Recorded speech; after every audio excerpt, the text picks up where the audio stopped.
E aí agora Salomão está dizendo que Deus trará julgamento a tudo que nós fazemos, seja bom ou seja mal. Mas quando entrando aqui, voltando aqui para o livro de Cantares, quando eu olho no capítulo 1 do livro de Cantares, começa uma história linda, uma história de amor.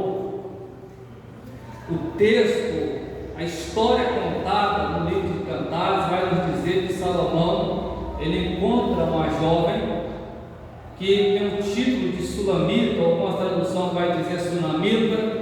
É claro que não era o nome dela, nós não sabemos o nome dela, sabemos que era uma jovem que era da região de Sunem. E o capítulo 1 vai dar algumas características dessa jovem. Vai dizer que ela era uma jovem que foi dada algumas vinhas para ela cuidar, e ela deixou de cuidar da sua vinha para cuidar das vinhas de seus irmãos. Ou seja, era alguém que parece que era meio escravo dentro da família. Ainda vai dizer Salomão, aqui no primeiro capítulo, vai dizer também que ela era pastora de cabra. Pastorear ovelha já dá trabalho o negócio. Imagina pastorear cabrito.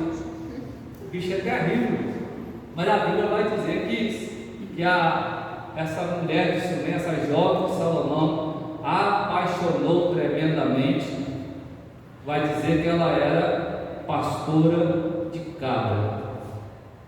E aí eu estava hoje à tarde ali na igreja, ali no Petrovalle. Estou ali desde sexta-feira, estou morando em São Joaquim de Minas, mas esse final de semana eu fico no Petrovalle. Eu estava meditando a história dessa jovem comigo e com você. Era alguém de uma região não importante. Era alguém de uma região que, quem sabe, jamais um rei iria olhar para uma jovem daquela região. Um lugar pequeno, uma jovem lá do campo, uma camponesa. Mas eu imagino, isso é uma imaginação minha, um certo dia, Salomão com a sua carruagem, com seus soldados, na sua luxúria, quem sabe ele atravessa a região de Sunem e ele vê essa jovem. E quando ele vê essa jovem, o seu coração se apaixona por essa jovem. E é lindo. Depois eu aconselho que você leia o livro de Cantares para você chegar na sua casa.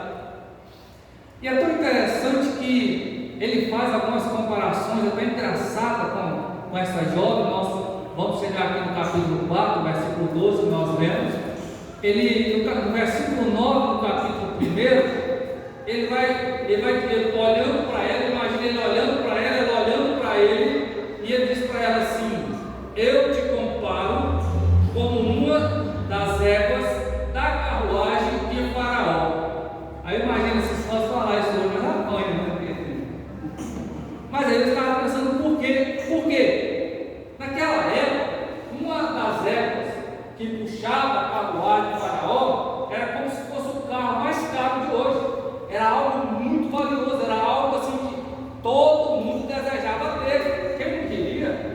Era luxo, pastor Gabi, você poder ter algo pelo menos parecido. Podia ser até que veio do Paraguai, sabe? Não precisava ser original, mas se você tivesse algo parecido para passar desfilando, era algo tremendo. E Salomão, ele olhando para a princesa lá, mas para a camponesa, alguém que conquistou o seu coração, ele vai dizer assim: eu te comparo, versículo 9, capítulo 1, com uma das éguas dos carros de Faraó.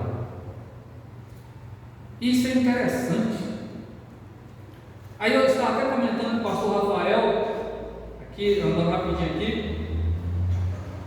Aí vem o capítulo 2, é muito interessante o decorrer do contar da história. Quando chega no capítulo 3, vai dizer que em algum momento essa jovem, ela acorda no seu leito, na sua cama, e eu imagino ela apalpando